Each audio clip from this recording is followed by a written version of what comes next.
Imagina por un momento que todo lo que te enseñaron sobre Judas Iscariote no fuera completamente cierto. Imagina que el personaje más odiado de la historia del cristianismo no fue un traidor, sino el único discípulo que comprendió realmente a Jesús durante casi 2000 años. Su nombre ha sido sinónimo de traición, culpa y condena eterna. Pero, ¿y si detrás de esa historia repetida una y otra vez se escondiera una verdad mucho más profunda, incómoda y transformadora? Hoy, en el misterio de Cristo, vamos a adentrarnos en uno de los textos más prohibidos y perturbadores del cristianismo primitivo, el Evangelio de Judas, un manuscrito hallado en el desierto egipcio que desafía la versión oficial de la historia, cuestiona la naturaleza del bien y del mal, y nos obliga a replantearnos el verdadero mensaje de Jesús. Quédate hasta el final, porque la última revelación no solo cambia la imagen de Judas, puede cambiar también en la forma en que entiendes tu propia alma. El hallazgo que sacudió la historia todo comenzó en la década de 1970, cuando un campesino egipcio encontró por casualidad un antiguo códice enterrado en las Serines del desierto, cerca de Miña, al sur del Cairo. Aquel manuscrito, escrito en copto y severamente deteriorado por el tiempo, había permanecido oculto durante casi 1800 años.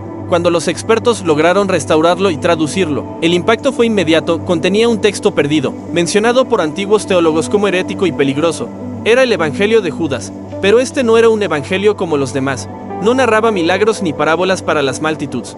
No hablaba de obediencia, sacrificio ni culpa. Era un diálogo íntimo, profundo y simbólico entre Jesús y Judas. Y lo que revelaba era explosivo. Judas, el discípulo que sabía demasiado en este evangelio. Judas no aparece como el villano, aparece como el único discípulo capaz de comprender el verdadero origen y propósito de Jesús, mientras los demás apóstoles adoran a un Dios que Jesús considera inferior. Judas escucha, pregunta y entiende. Jesús se dirige a él con palabras que jamás aparecen en los evangelios oficiales. Tú lo superarás a todos, porque sacrificarás al hombre que me reviste.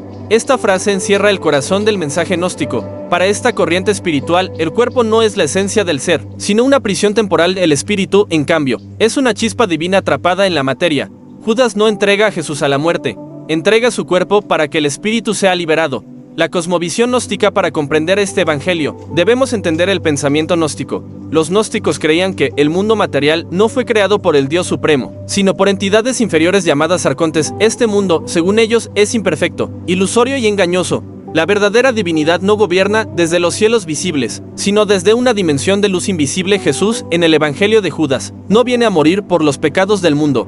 Viene a enseñar, a recordar, a despertar la conciencia, a mostrar que el reino de Dios no está afuera, sino dentro del alma. El Dios que no es Dios. Uno de los pasajes más provocadores del texto muestra a Jesús riéndose de sus discípulos. Ellos rezan, ofrecen sacrificios y creen agradar a Dios, pero Jesús les dice que adoran a un Dios falso, no al Padre invisible, sino al creador del mundo material. Esta idea fue considerada extremadamente peligrosa. Si el Dios al que se adora no es el Dios supremo, entonces toda la estructura religiosa se derrumba. Y eso era inaceptable para la iglesia que estaban haciendo, porque fue prohibido en el siglo II. El obispo Ireneo de León escribió contra lo que llamó herejías. Allí mencionó el Evangelio de Judas como un texto corrupto y peligroso, no porque alabara a un traidor, sino porque enseñaba que la salvación no dependía de la iglesia, sino del conocimiento interior. Un mensaje así no podía ser controlado. Por eso fue perseguido, ocultado y casi destruido. La traición como acto sagrado. Desde esta perspectiva, la traición de Judas adquiere un nuevo significado. No es codicia, no es ambición, no, es maldad, es obediencia a una verdad superior. Judas acepta cargar con el odio del mundo para cumplir un propósito divino. Es condenado por la historia, pero comprendido por el Espíritu. La muerte como liberación. En el Evangelio de Judas, Jesús no teme la crucifixión, la acepta con serenidad. Sabe que su muerte no es un fracaso, sino una liberación. No muere para salvar al mundo, muere para mostrar que el espíritu no puede ser destruido. Judas como arquetipo del alma humana. Judas representa algo más profundo que un personaje histórico. Representa la sombra, la parte de nosotros que debe hacerlo incomprendido para que la verdad emerja. Como diría Carl Jung, nadie alcanza la luz sin atravesar la oscuridad.